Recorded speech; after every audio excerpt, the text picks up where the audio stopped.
I don't think it will register particularly on the polling numbers or on sentiment. Yes, I just said that the second assassination attempt against Donald Trump, it will feed into the Trump campaign's assertions that the Democrats don't want him to win.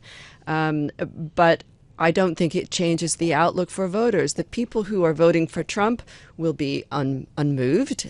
Trump has a solid base of support, and as he has said himself, it doesn't really matter much what he says or does.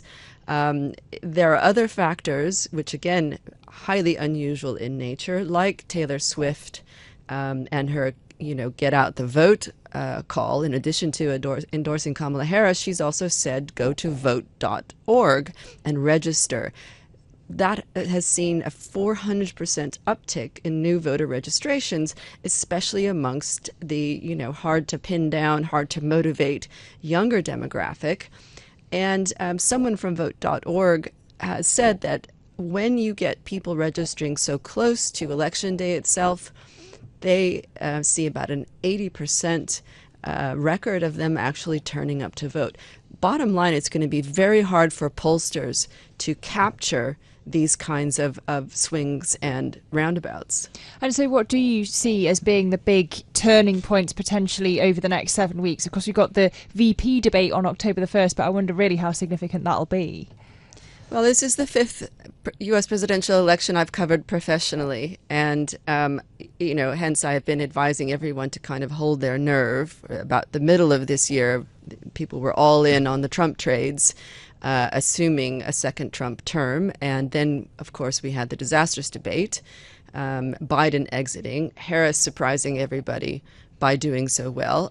And then this second assassination attempt, which is going to keep the temperature high. Plus, of course, we should expect international intervention. That's always been the case. It'll be on steroids this time because of the high stakes. And we can't rule out nightmare scenarios, which I hate to even articulate, but something like a large-scale terrorist attack against U.S. assets or domestically, heaven forbid a successful assassination, one of the candidates dropping out for whatever reason.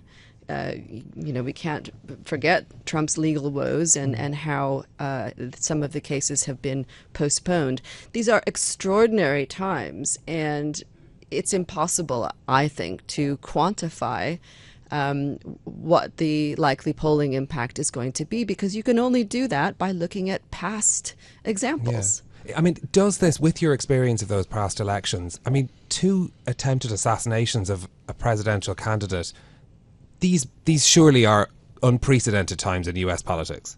We also have the major school shootings, on a regular basis in the United States. And, I'm an American who lives outside of my country, but what I observe is the frog boiling phenomenon, which is the normalization of these extreme events, which is why I say with some confidence that I don't expect a big sympathy factor, but I do expect higher tension and even more polarization as a result. Both of these shooters, and again, they're suspects, were, white middle-aged men whose social media trail suggests that they were disturbed, but it's the United States and they can get a gun.